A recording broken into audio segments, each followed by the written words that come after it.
see you got a bed right there, right? See, I would just take your fucking bed, yank you by your bed right there, and just shave your bed with an ice cold razor, right? Then splash fucking Clorox on your. But that was your second time, like bringing up some challenging me as a father and playing with me. DJ Vlad in his career has sat down with many artists to peel back the layers of their public personas. However, not all interviews go smoothly. From rappers to actors, these 10 guests made sure to give Vlad a piece of their minds. You God. A common complaint about Vlad is that he acts like he holds the ultimate knowledge of street life and black culture. Vlad and his know-it-all attitude was checked over and over again by You God of the Wu-Tang Clan during their interview. Even at the very start of their conversation, you can tell You God had no interest in appeasing DJ Vlad.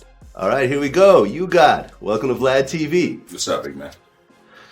Everything good, man. Huge, long time fan of you, man. Yeah. Vlad irritates You God throughout the early parts of the interview. And of course, he brings up the topic of drug dealing multiple times, and You God's not feeling it. So here you are, and you knew both these guys beforehand, right? Yeah. So you guys are all hustling, and then two of you go and get record deals. Well, you know, RZA came back to the hood and just a two, and they came back and yada, yada, yada, you know. Came back, got their wolves, got their goons. Now, during the time, though, you were hustling. You asking me or you telling me? Well, I mean, I've seen your other interviews, so I guess I'm asking you, but I kind of already know the answer. Go ahead, yeah. Then Vlad starts asking more questions revolving You God's criminal activities, which both men already know the answer to. So the Wu-Tang Clan starts to form, and you guys start to work on the first project. How much of it did you actually see come together? Because at one point you end up getting locked up. You know the damn story, Vlad, man. Stop acting like you don't know the damn story, man. You know I was locked up. Okay, no, but I'm saying before you got locked up, was the whole album done? You God's frustration and irritation is as clear as day as he impatiently walks Vlad through the story, checking the host on basically every question thrown his way. You actually started off. When you put that together, did you think it was a hit? Did I think it was a hit? I just put it together, man. And I just did my song, and I did my little piece, and I kept it moving. I don't think, I just do. Okay. When you heard the whole album get put together, did you think that this was going to be something as big as what it became, or was it just another cool project? Whatever, man. I don't understand why people even ask that, man. You just do the work and you just put the work in. Whatever happens, man. As an artist, I don't see no artists out here sucking their own dick until this shit becomes successful. You know what I mean? Or until it becomes successful. Steve Rifkin didn't know it was going to be that successful neither until it hit the fan. So after it hit the fan, that's when we started realizing that this was going to be bigger than what it was going to be. Why did you guys decide to do a double album? I don't know. You need to ask Steve Rifkin that shit. How about that flash? Okay. Ask him why he wanted to do a double album. You keep asking me this. Did you know how big you was going to be, motherfucker? Huh? Did you? No. And until you did the damn shit, didn't you? All right. Wait, no. I mean, sometimes, though, you talk to certain artists, and they're like, yeah, when I recorded this, I knew it was going to be a hit. Nah, that's some bullshit. Oh, that's them dudes sucking their own fuck. I don't hear that sucking shit.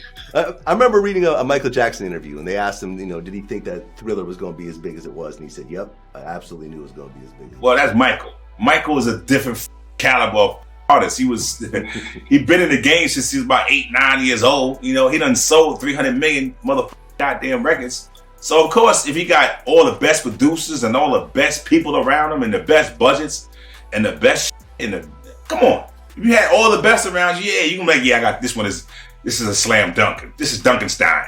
Well, Wu-Tang is for the children. Yeah, exactly. That was a good phrase. But yeah, man, I miss that dude, man. He was man. It was a good time, G. We're talking. You got me reminiscing. You over here on the goddamn shit over here, got me fucking reminiscing over here, Vlad. Vlad comes off like he is an encyclopedia of hip-hop facts again, and You God brings him back to school. And okay, he's sort of a mixture of this rapper and this rapper. You look at an Old Dirty and you're like, there's absolutely nobody like No. You stand corrected with that. Old Dirty's idol was Biz Markie. You know, Method Man dropped a solo album, Raekwon dropped the Purple Tape, GZA dropped Liquid Swords, ODB dropped his album, and so forth. Was there a reason why he didn't drop an album right away? Who, me? Yeah. Like I said, what I just told you, man. He wasn't worried about me. He had all them side groups, man. He had all them Sons of Mans and like whack shit, Killer Armies, crazy, all that little side shit.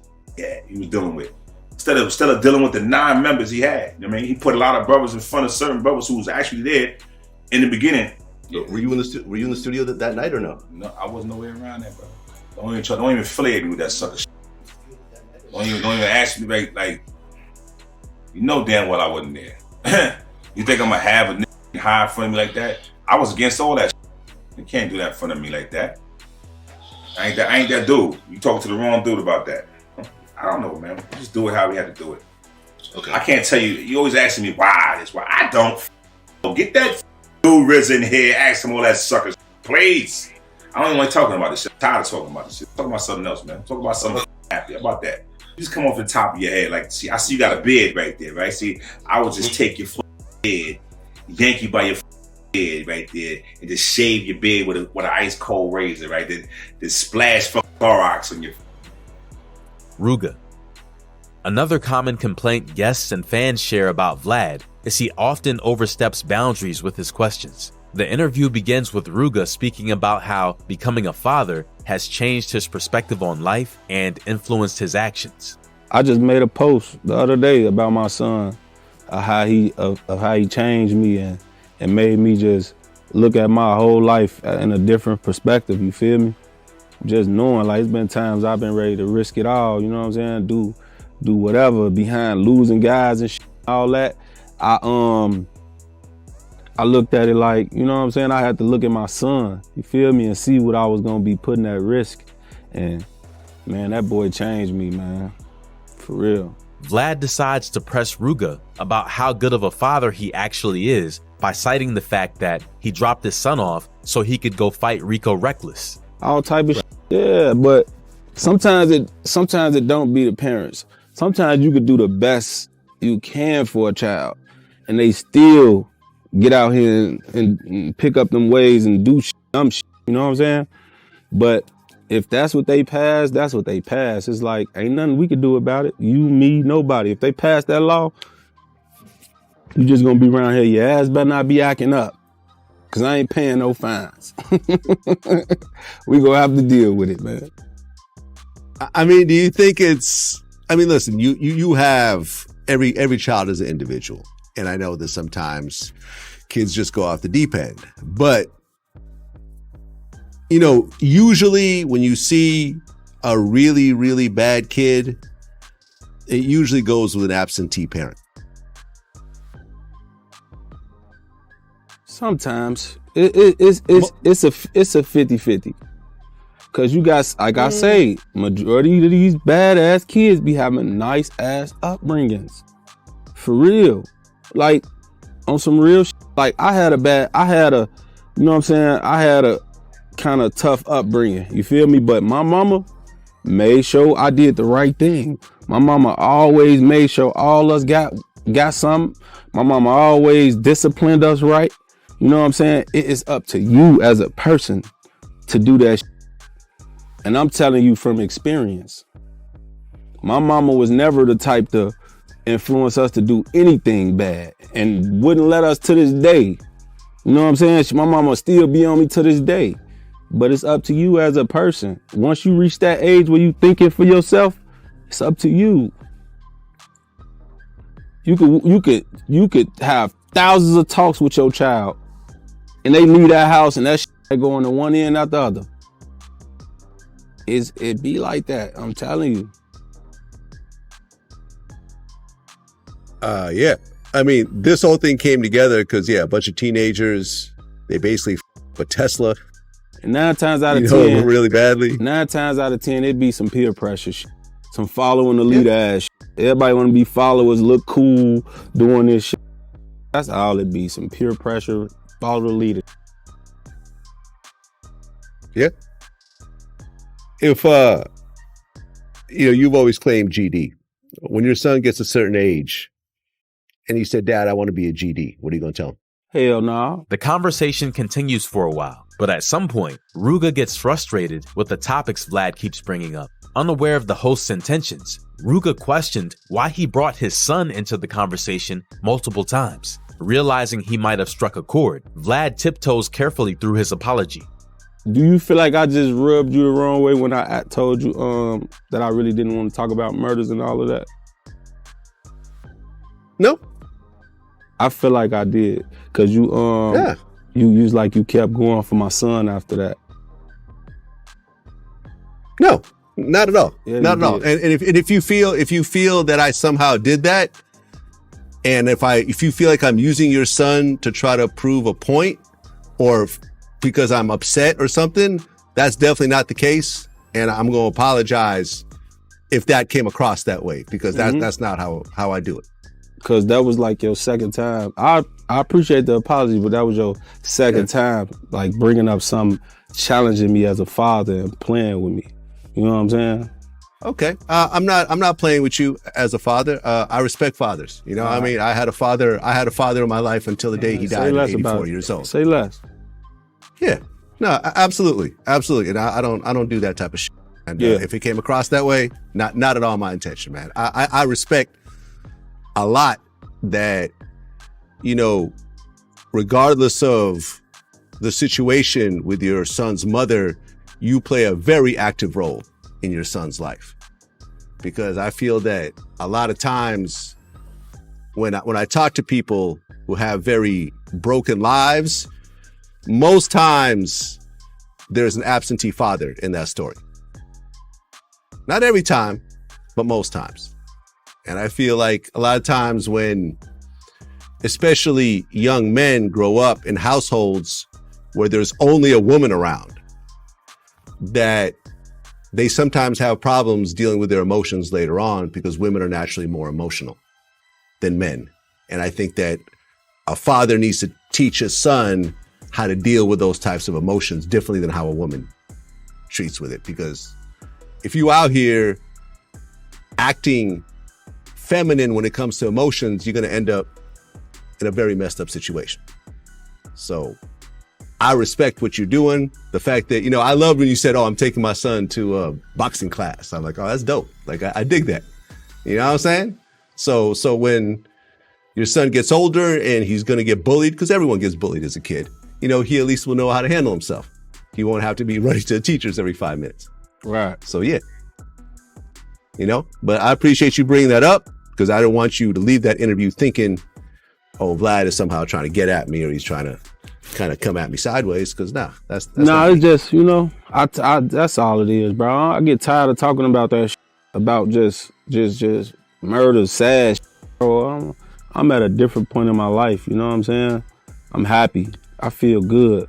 You know what I'm saying? I don't want to feel sad right now. You know what I'm saying? That's all. That shit make me sad. I don't want to be sad. I want to be happy, man. Peewee Longway. DJ Vlad has long been accused of being a snitch, as evident by the number of guests who appeared on his shows and ended up getting arrested by the FBI not long after. Another rapper who could have fallen victim to this is Peewee Longway. During his appearance on the show in 2017, he sat down with Vlad to discuss how he got into the business. I mean, you've been putting in some work. Trying my best, man. I ain't gonna let up no time soon. And when I listen to your songs, it's like you sound like someone that's been rapping for a long time. Like it doesn't sound like you just jumped into it and you just bullshit. It sounds like you really have been taking it seriously for a while. I mean, I have been putting my all into it since people started taking a liking into it. But I did just start. You know what I'm saying? I am fresh to it. I mean, you've been 4 or 5 years rapping? Yeah. Strong. Sounds like it's been longer, man. Congrats. That crazy, huh? I mean, some people just naturally take to it. I guess I'm one of them, my boy. But once Vlad questioned him about his street affiliations and past activity, he expertly sidestepped every one of the questions. So what was it like growing up in Zone 3 as a kid? I mean, I want to say like every other average man, man. You know what I mean? It wasn't always good, it wasn't always bad. We just took it with each other and ran with it. Okay. When I look at your music, when I listen to your music and I look at your album covers and stuff like that, I'm seeing a lot of blue. The color blue seems to be very prominent. It's a nice color, my boy. It's a nice color. It ain't nothing like that. Now, I assume there's a Crip thing going on? Nah, just a nice color. Just a nice color? Yeah. No cripping going on? No, nothing. Just no a nice nothing. color, just the scene. Themes and the scenes, man. Okay. Growing up in that type of environment, a lot of people start to hustle early. Like, how old were you when you first started hustling? I wasn't hustling, man. I was a school guy, man. Going to school, handling my business, man. You know. You 100% legal. You were good. Yeah. Doing everything by the book. Doing it by the book, man. Make sure it happens. Okay. And that's the way to answer those types of questions. People get mad at me for asking, but then people answer how they gonna answer. You know what I mean? So when I get that type of answer, I respect that type of answer. Right. And for all the future rappers out there, y'all don't have to answer my questions. Y'all can answer it like Peewee Longway saying that, I ain't affiliated with none of that shit. I don't do none of that shit. I'm just a rapper. Right. Peewee tiptoes around the questions like a boss, and you can tell he definitely did his homework and prepared for this interview. I was watching a Noisy special with you, with Vice. And there was one part in particular that everyone was talking about.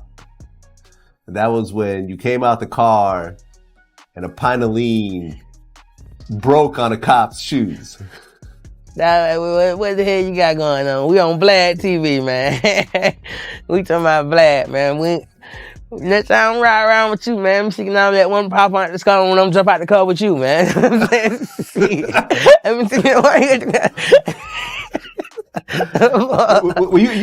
You even wrote a song about it. I did, guys. I think you did. What song that was? It was on Mr. Blue Benjamin. You said busting a whole pint on their feet.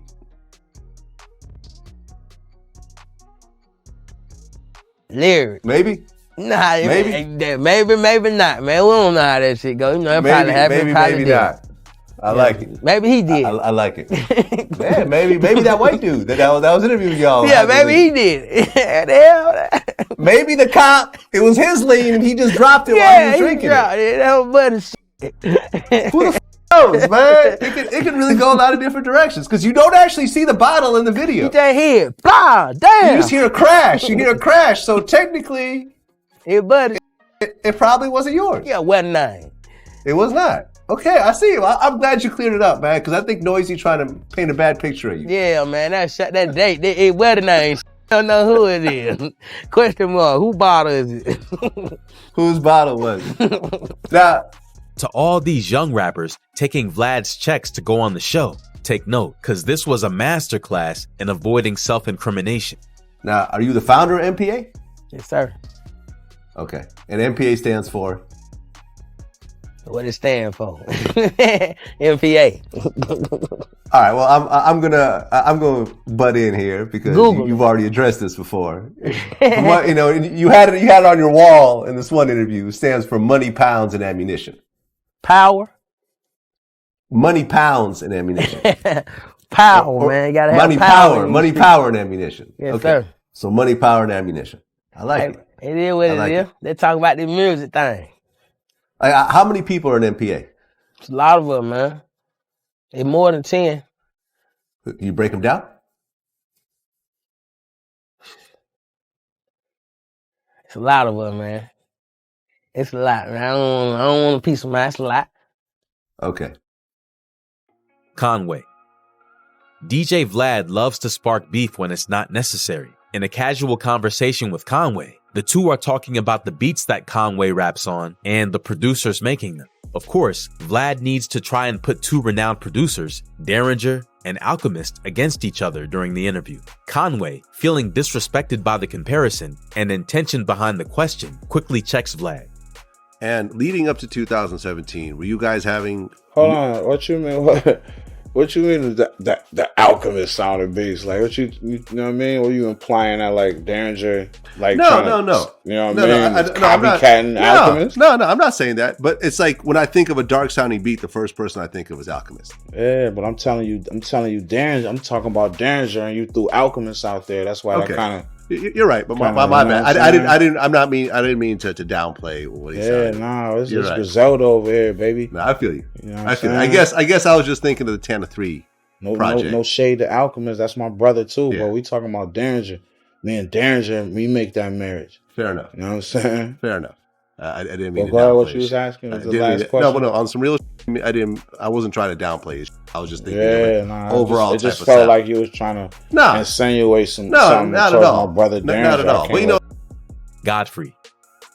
DJ Vlad has long been checked by many for being a culture vulture. One such guest is comedian Godfrey, who goes off on DJ Vlad for disrespecting black men. When Vlad kept claiming he loved black people, Godfrey asked him a question that left him dumbfounded. Right. Well, you're not talking about me. You're talking about. No, I'm not saying you don't like black people. I think you like black people. I love black people. You love. I love black people.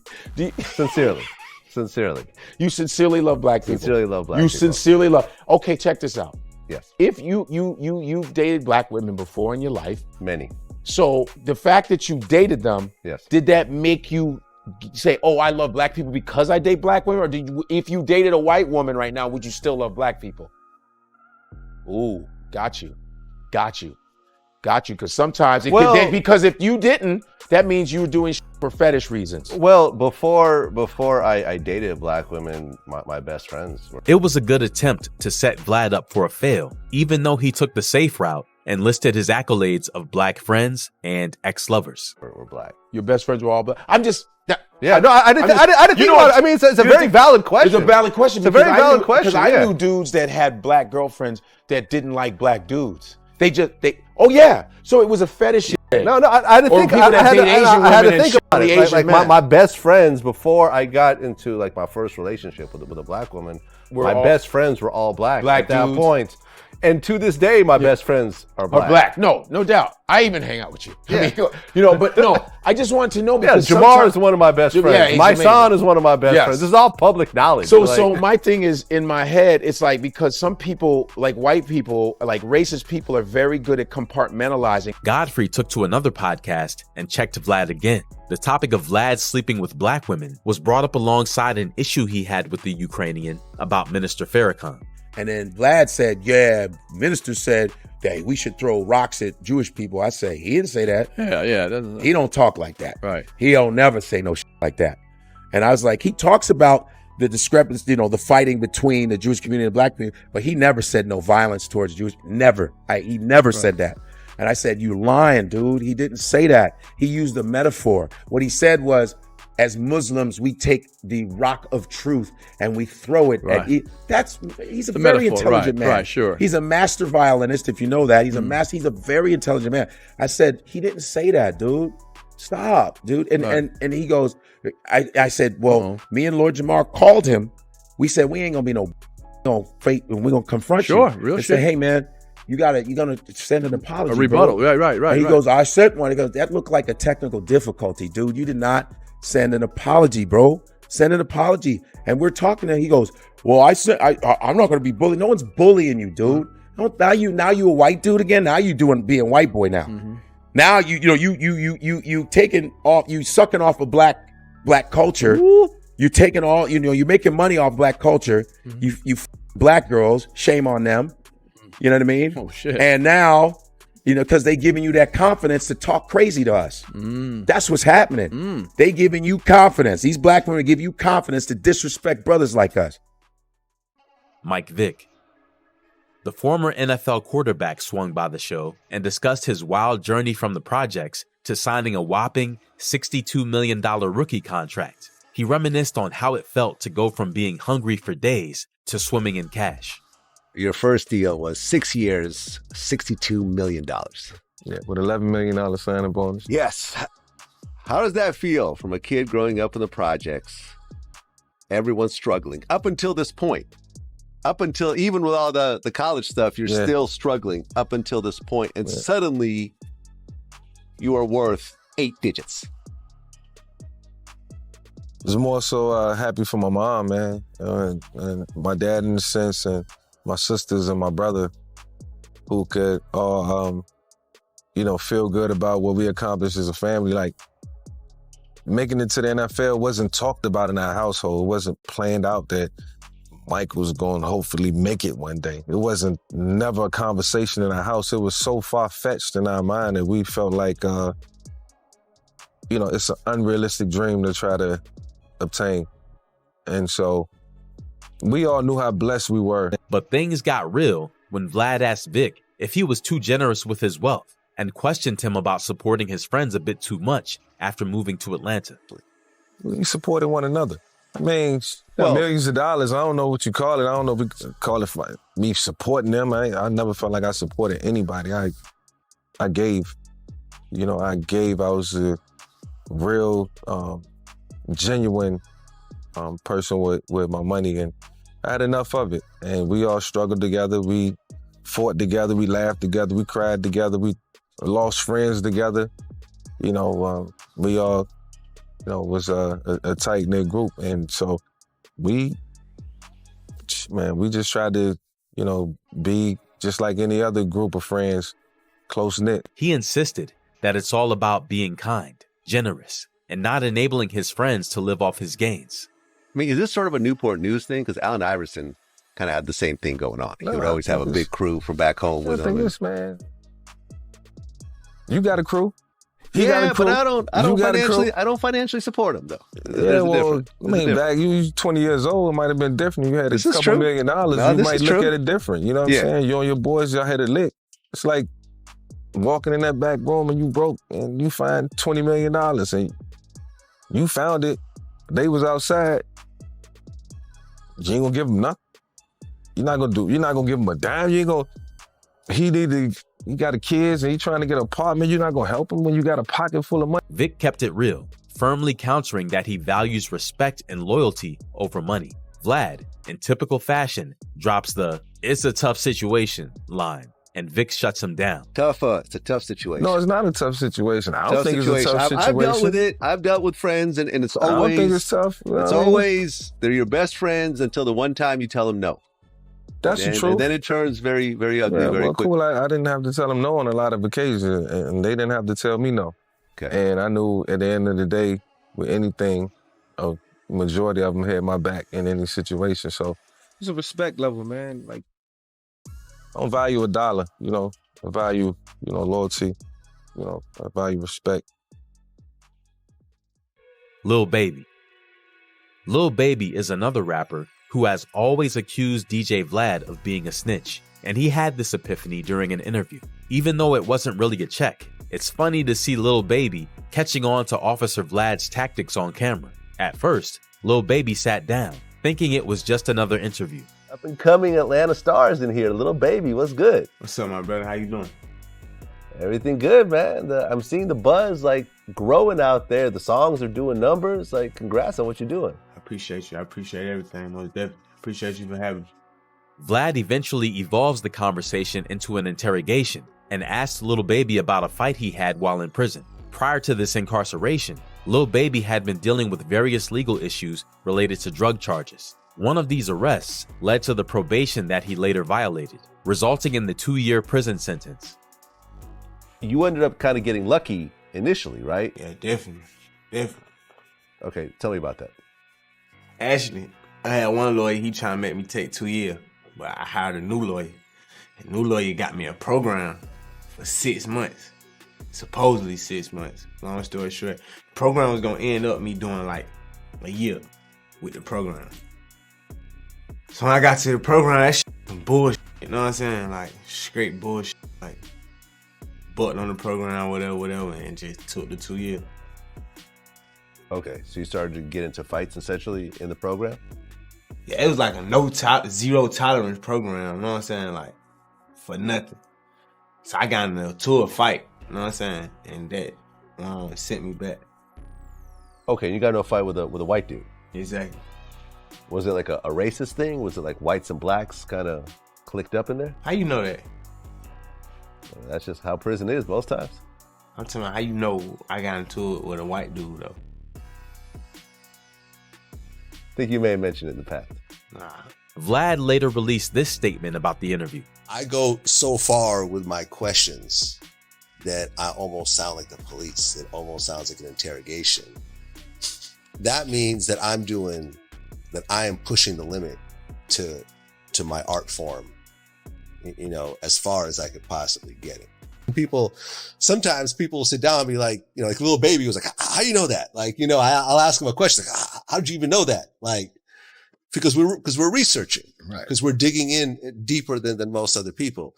And, you got to dig and you got to find all those things. And then you have to be brave enough to ask those questions to someone, knowing that they might get pissed off, knowing they might walk out, knowing they might fight you over that question. Mm-hmm. Knowing, because I'm in the room with the person maybe half the time.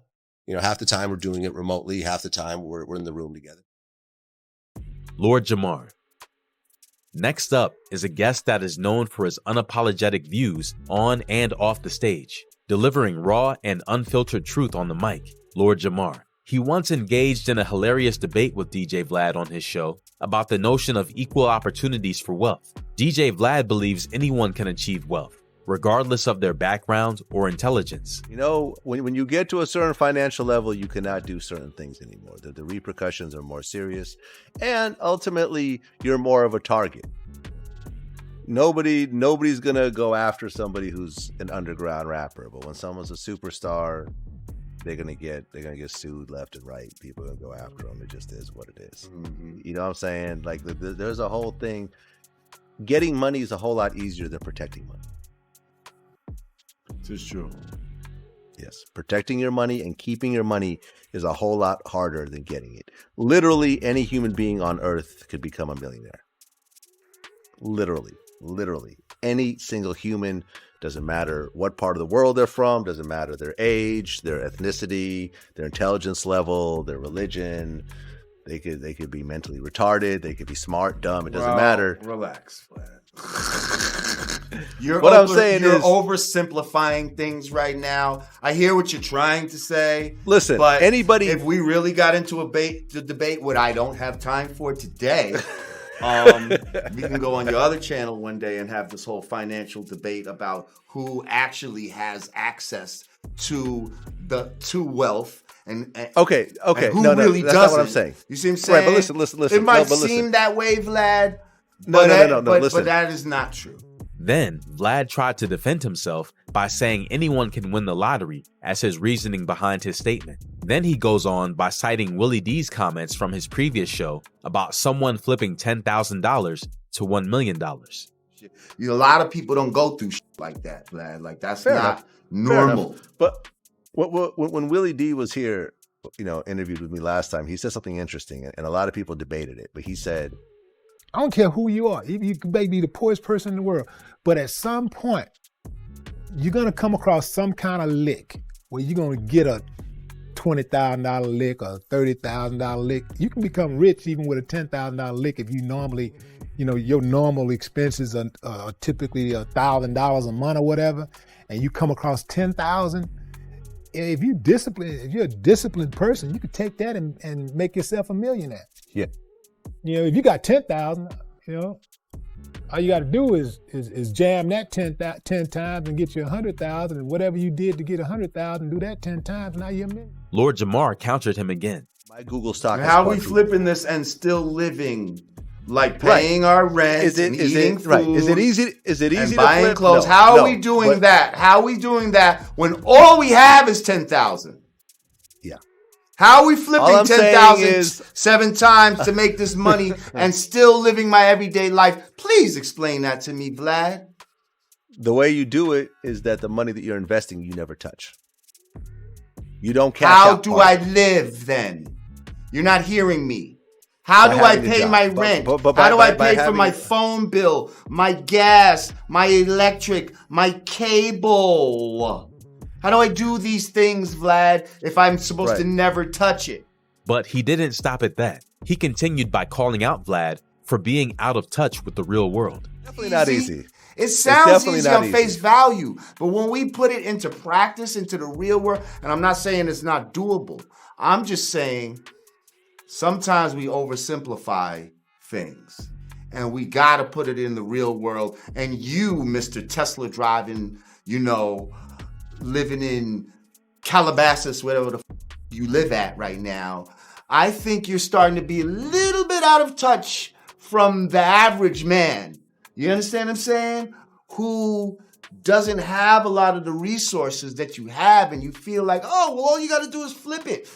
For some people to even find the idea to flip this money and to risk damn near all they have on an idea that might not work is crazy talk for a lot of people who don't know where their next meal is really coming from, who are living paycheck to paycheck.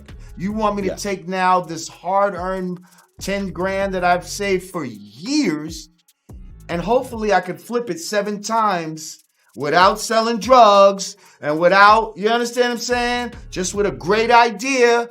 Vlad said I can do it.